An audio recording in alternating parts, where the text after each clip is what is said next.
السلام علیکم دوستوں، آج کی موضوع ہے اذان کی فضیلت اور اہمیت۔ اور ہمارے مسجدوں میں 5 ٹائم اذان ہوتی ہے: فجر، ظہر، عصر، مغرب اور عشاء۔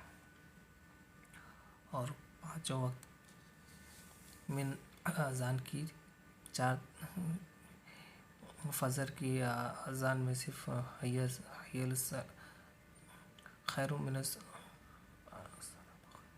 الصلاۃ خیر من النوم جڑ جاتا ہے، اور 4 وقت کی جو اذان ہے وہ ایک برابر ہوتی ہے۔ الصلاۃ خیر من النوم کے مطلب ہوتا ہے جیسا نیند سے بیدار ہو کے اور اللہ کے لیے کی طرف جانا، یعنی نماز نیند سے بہتر ہے۔ جیسے ہمارے پیارے اور آخری نبی صلی اللہ علیہ وسلم نے فرمایا: اذا نادى المنادی فتحت ابواب السماء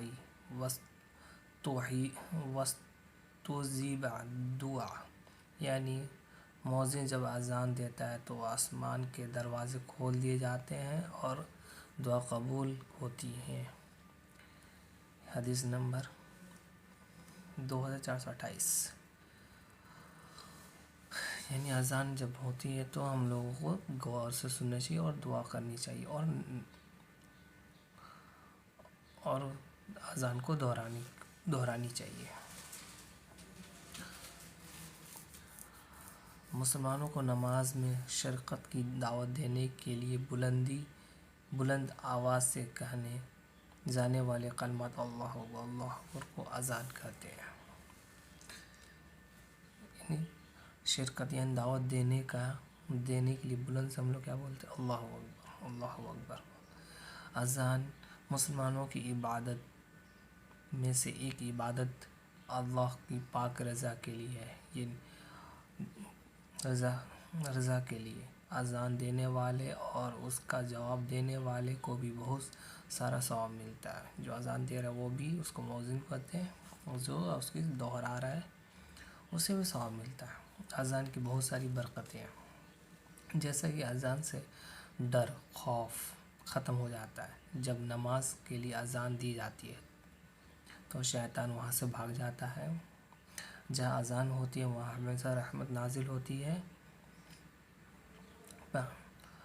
جب اذان اتنی اہمیت ہے تو اس کے ادب بھی اتنی ہی زیادہ ہے، لہٰذا جب مسجدوں میں اذان ہوتی ہے تو آپ کھیل کود ہوم ورک وغیرہ چھوڑ کے خاموشی سے اذان سنیں، اور جیسا مؤذن صاحب کہہ رہے ہیں ویسے ہی الفاظ اب دہراتے رہیں اور دعا کریں۔ اور نماز اذان کے بعد فوراً آپ نماز پڑھنے کی کوشش کریں، البتہ کہ لیٹ نہ کریں، قضا نہیں کریں نماز کو۔ اور نماز ایک اہمیت چیز ہے جو ہماری قبر میں نماز کے لیے پوچھ تاچھ ہوئی، اور نماز ہی ہمارے قبر میں حفاظت کرے گی، نماز اور قرآن۔